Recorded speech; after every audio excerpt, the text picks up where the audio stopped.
friends. These days I am talking to you about lifestyle diseases और इस topic पर मैं 2 वीडियोस अपलोड कर चुकी हूँ। अगर आपने नहीं देखी हैं तो आप हमारे channel Edu Talk with Asha Mittal पर देख सकते हैं। फर्स्ट वीडियो है say goodbye to lifestyle diseases, simple prevention tips. Second video है how can the youngsters prevent the lifestyle diseases. तो ये दोनों वीडियोस आप हमारे channel Edu Talk with Asha Mittal पर देख सकते हैं। आज की वीडियो में मैं आपसे यही डिस्कस करने जा रही हूँ कि यंगस्टर्स में लाइफस्टाइल डिजीजेस क्यों होती हैं। Youngsters I mean in the age group of 18 to 40 years. तो जैसे कि मैंने इस वीडियो में भी आपसे बात की थी how can the youngsters prevent the lifestyle diseases, कि उसमें जो यंगस्टर्स का लाइफस्टाइल जो है it is mainly responsible for lifestyle diseases in them.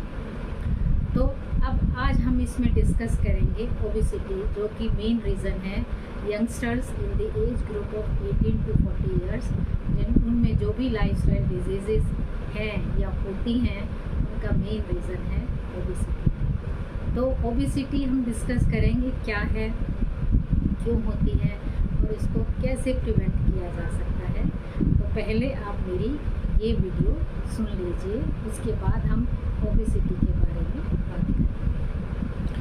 तो आप इस खतरे से अपने आप को कैसे बचा सकते हैं। वही कि हर प्रॉब्लम का कॉज, उसका जो है कॉज एंड इफेक्ट रिलेशनशिप, कि हर प्रॉब्लम का रेमेडी उसी प्रॉब्लम के अंदर ही छिपा हुआ है।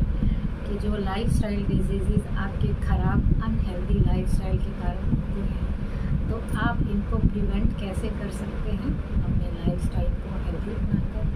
एंड मोस्ट इम्पॉर्टेंटली ये जितने भी लाइफस्टाइल डिजीज़ मैंने अभी आपको बताई ये सारी प्रिवेंटेबल हैं, यानी कि इनसे बचाव हो सकता है। और कैसे, इसका एक ही रास्ता है कि अपने लाइफस्टाइल को हेल्दी करके। और कैसे कर सकते हैं कि अपने डाइट को आप हेल्दी करिए, उसमें जितने भी एसेंशियल न्यूट्रिएंट्स हैं, स्पेशली प्रोटीन, जो कार्बोहाइड्रेट्स, विटामिन्स, फैट। तो जैसे कि आपने मेरी इस वीडियो में सुना कि किसी भी प्रॉब्लम का सलूशन जो है उस प्रॉब्लम में ही इनहेरेंट होता है। तो let us try to understand कि ओबेसिटी क्या है और ओबेसिटी को कैसे प्रिवेंट कर सकते हैं, स्पेशली द यंगस्टर्स।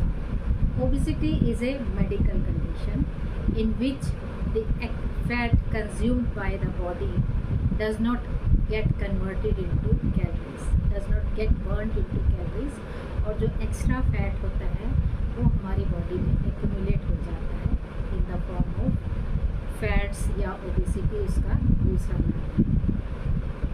और ओबेसिटी को हम कैसे मेजर कर सकते हैं in scientific terms, in medical terms. अगर आपका BMI body mass index is 24 and above, then you are overweight. The person whose body mass index is 24 and above, he is considered to be overweight. और अगर किसी का BMI is above 30 और above 30, then he or she is considered to be obese, यानी कि वो मोटापे का शिकार है। अब इसके फैक्टर्स, ओबेसिटी कैसे होती है, जैसे कि मैं बात कर रही हूँ, it is mainly due to lifestyle defective, और जो भी आप कह सकते हैं अच्छे या खराब, अच्छा लाइफस्टाइल का ना होना, खराब लाइफस्टाइल के कारण ओबेसिटी होती है। उसमें जैसे कि हम सभी जानते हैं नंबर 1 पर है सेडेंटरी लाइफस्टाइल, एक ही जगह पर बैठे रहना। जनरली जो स्टूडेंट्स होते हैं in the age group of 16 to 22, जब वो एंट्रेंस एग्ज़ाम्स की तैयारी कर रहे होते हैं, 11th-12th का प्रेशर होता है, और उसके बाद जिस भी प्रोफेशनल कॉलेज कोर्स में उनका एडमिशन होता है 4 ईयर्स या 5 ईयर्स का जो भी वो कोर्स करते हैं, तो वहाँ पर भी वो अंडर प्रेशर रहते हैं स्टडीज़ के कारण। स्टूडेंट एक ही सीट पर अपने डेस्क पर बैठे रहते हैं, मंच करते रहते हैं। उनको जनरली जो इजी ऑप्शन लगता है कि पढ़ते पढ़ते चिप्स खा ले और जो भी फास्ट फूड है उसको मंच करें। तो इसका मेन रीज़न है ओबेसिटी का उसको एक्सेस में लेना, सीडेंटरी लाइफस्टाइल, एक ही जगह पर बैठे रहना, कोई फिजिकल एक्टिविटी ना करना। और जब यही यंगस्टर्स अपने किसी जॉब वर्कफोर्स को ज्वाइन करते हैं तो वहाँ पर इनको परफॉर्म करना होता है खुद को एस्टेब्लिश या सेटल करने के लिए। तो again they keep working on laptop और पीसी और मंचिंग अगेन द चिप्स और व्हाटएवर जंक फूड और fast food is available to them. Junk food और फास्ट फूड का ये होता है कि आप अपने काम करते रहते हैं और उसको खाते रहते हैं। आपको बाकायदा डाइनिंग टेबल पे बैठने की, खाने की, डाइनिंग टेबल पे जाएंगे, आपको टाइम भी लगाना पड़ेगा, आपको वहाँ पर कटलरी भी यूज़ करनी है, आपको जो भी आपका इंडियन फूड है वो आपको खाना है, उसमें कुछ टाइम भी लगता है। तो जंक फूड और फास्ट फूड से क्योंकि जनरली यंगस्टर्स का टाइम सेव होता है तो they take it as an easy option. तो ये दो मेन रीजंस हैं लाइफस्टाइल डिजीज़ेस के, एक तो जंक फूड फास्ट फूड लेना और नंबर 2 कोई फिज़िकल एक्टिविटी ना करना, सीडेंटरी लाइफस्टाइल करना। उसके अलावा कुछ मेडिकल रीजंस भी हैं, जैसे कुछ लोगों की फैमिली हिस्ट्री होती है, उनका बॉडी वेट ज़्यादा होना, कुछ लोगों को जो है कुछ मेडिकल कंडीशंस होती हैं जैसे हाइपोथायरॉयडिज्म, थायराइड का होना, गर्ल्स में पीसीओएस कंडीशन का होना, पीसीओएस और हार्मोनल इम्बैलेंस का होना, तो इससे भी उनका जो है वेट गेन करने की टेंडेंसी हो जाती है। But again it is a vicious circle. Lifestyle disease से ही आपको मेडिकल कंडीशंस होती हैं जो मैंने अभी बताई, हाइपोथायरॉयडिज्म, हार्मोनल इम्बैलेंस, पीसीओएस, और इनके कारण ही आपको जो है ओबेसिटी होती है। तो एक विशियस सर्कल बन जाता है। तो main culprit is your lifestyle. कितनी भी आपकी फैमिली हिस्ट्री हो, लेकिन अगर आप अपना लाइफस्टाइल हेल्दी रखेंगे तो आप इसको प्रॉब्लम को ओवरकम कर सकते हैं। जैसे कि आपने मेरी वीडियो में भी सुना कि प्रॉब्लम का सलूशन प्रॉब्लम में ही इनहेरेंट है। तो let us try to understand how the youngsters can prevent lifestyle diseases. तो वही सिंपल सा, एक तो उनको जंक फूड और फास्ट फूड को अवॉइड करना है। पेरेंट्स को भी इंश्योर करना है when they have teenagers at their home who are studying in 9th 10th 11th 12th, तो दे हैव टू इंश्योर कि हम उनको वहीं पर खाना प्रोवाइड ना करें। हम सोचते हैं कि बेचारा बच्चा या बच्ची पढ़ रही है तो चलो इसको वहीं खाना दे देते हैं। Don't do that. Fix the meal timings और बच्चे को वहीं पर डाइनिंग टेबल पर बुलाइए। तीनों मील्स वो फैमिली के साथ ही ले, जिससे कि आप भी मॉनिटर कर पाएंगे कि बच्चा हेल्दी फूड ले रहा है कि नहीं। और कुछ फिर वो उठकर आएगा अपने कमरे से या आएगी डाइनिंग टेबल तक, तो कुछ तो उसकी फ़िज़िकल एक्टिविटी होगी।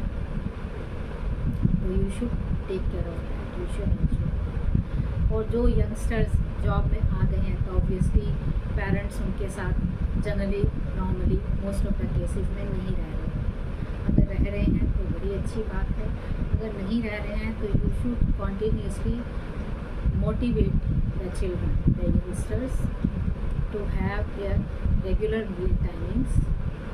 डाइनिंग टेबल पर ही लें, हेल्दी फूड लें, जिसमें उस हेल्दी फूड में जो है उनका इनटेक ऑफ वेजिटेबल ज़्यादा हो, फ्रूट्स का इनटेक ज़्यादा हो और लीन प्रोटीन लें, जंक फूड और फास्ट फूड ना लें, और अपनी बॉडी को हाइड्रेटेड रखें। दिन में 2 से 3 लीटर पानी अवश्य पिएं। जैसे कि हम सभी जानते हैं फ्रूट्स और वेजिटेबल जो हैं they are rich in fibre. तो फाइबर जो है हमारी बॉडी में डाइजेस्ट होने में ज़्यादा कैलोरीज लेता है as compare to any other. तो जब आपकी बॉडी को ज़्यादा कैलोरीज कंज्यूम होगी फाइबर को डाइजेस्ट करने में, तो वो कैलोरीज जो हैं आपके फैट को भी डाइजेस्ट करेंगी और वो फैट फिर आपकी बॉडी में एक्यूमुलेट नहीं होगा, जिससे कि आपको फिर ये ओबेसिटी की प्रॉब्लम नहीं होगी। दूसरा, develop a habit of youngsters should develop a habit of walk after every meal if possible. एक मॉर्निंग में आप वॉक ज़रूर करिए, जिससे कि आपको रात का अनडाइजेस्टेड फूड डाइजेस्ट होगा। और एक आप आफ्टर डिनर जो है वॉक ज़रूर करें। After dinner walk is a must.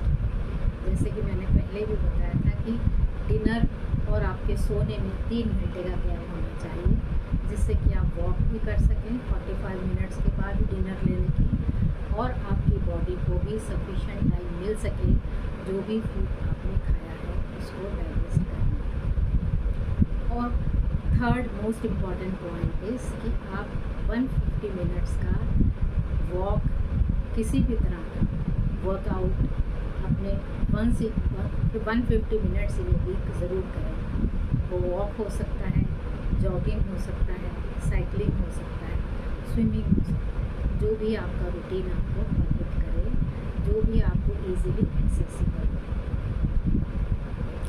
और ओबेसिटी का एक मेन रीज़न है जब हम किसी तरह के आप स्ट्रेस में होते हैं, डिप्रेशन में होते हैं। तो स्ट्रेस में जैसे आपके ऊपर एंट्रेंस एग्ज़ाम्स का प्रेशर है या वर्क फोर्स में परफॉर्म करने का प्रेशर है, तो उस स्ट्रेस में, उस डिप्रेशन में आप जो है ज़्यादा खाने लगते हैं, अनहेल्दी खाने लगते हैं। तो इसको आपने अवॉइड करना है, स्ट्रेस को आपने ओवरकम करना है, स्ट्रेस को आपने फाइट करना है। उसके लिए आप योगा कर सकते हैं, मेडिटेशन कर सकते हैं, ताकि आप अनहेल्दी और अनमाइंडफुल ईटिंग ना करें। Eating should always be mindful, और वो तभी होगी जब आप किसी भी तरह के स्ट्रेस और डिप्रेशन से दूर हैं। अगर आप स्ट्रेस और डिप्रेशन में होंगे तो आपकी टेंडेंसी रहेगी एक्सेसिव ईटिंग की, ओवर ईटिंग की, जंक फूड खाने की, फास्ट फूड खाने की। और उससे फिर क्या होगा, जितनी आपकी बॉडी को कैलोरीज चाहिए आप उससे ज़्यादा खाएंगे, और बाकी बचा हुआ फूड जो है डाइजेस्ट नहीं होगा, और वो आपकी बॉडी में फैट्स के रूप में एक्यूमुलेट हो जाएगा, और आप ओबीस की कैटेगरी में आ जाएंगे। तो हमेशा माइंडफुल ईटिंग करिए, हेल्दी फूड खाइए, और अपने मील्स टाइमिंग्स रेगुलेट करिए, अपनी स्लीप टाइमिंग्स रेगुलेट करिए। Ensure that you take a sleep of 7 to 8 hours in a day.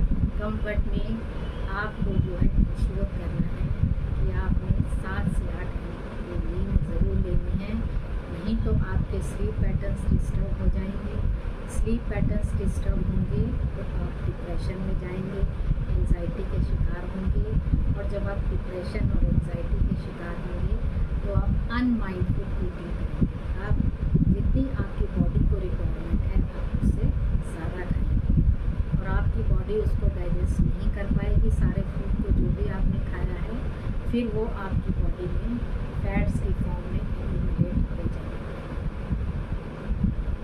तो ये कुछ टिप्स हैं जिनको आप फॉलो करेंगे तो आप ओबेसिटी को ओवरकम कर पाएंगे। अगर आप ओबेसिटी के शिकार हैं, अगर आप ओबीस हैं भी, तो भी आप इन टिप्स को फॉलो करके आप ओबेसिटी को ओवरकम कर सकते हैं, अपने वेट को मैनेज कर सकते हैं, और इस ओबेसिटी की जो मेडिकल कंडीशन है इससे आप बाहर आ सकते हैं। क्योंकि obesity itself is a medical condition which if left untreated can become the cause of many serious diseases, even certain types of cancer also, like kidney cancer, colon cancer and breast cancer in ladies. तो इसको जितनी जल्दी हो सके obesity को आप overcome करिए। Obesity को जिस दिन आपने ओवरकम कर लिया, आपको और कोई लाइफस्टाइल डिजीज़ नहीं हो सकती, क्योंकि जिस तरह से हमारा हेल्दी गट हमें हर तरह की डिजीज़ से, एलिमेंट से बचाता है, उसी तरह से अगर आपका वेट हेल्दी है, अगर आप ओबीस नहीं हैं, तो आप अपने आप को बाकी जितनी भी डिजीज़ हैं इंक्लूडिंग कैंसर उससे बचा सकते हैं, और एक हेल्दी लाइफस्टाइल जी सकते हैं, लीड कर सकते हैं। Hope you like the contents of the video. In case you like it, kindly share your valuable feedback with us, because your feedback keeps us going.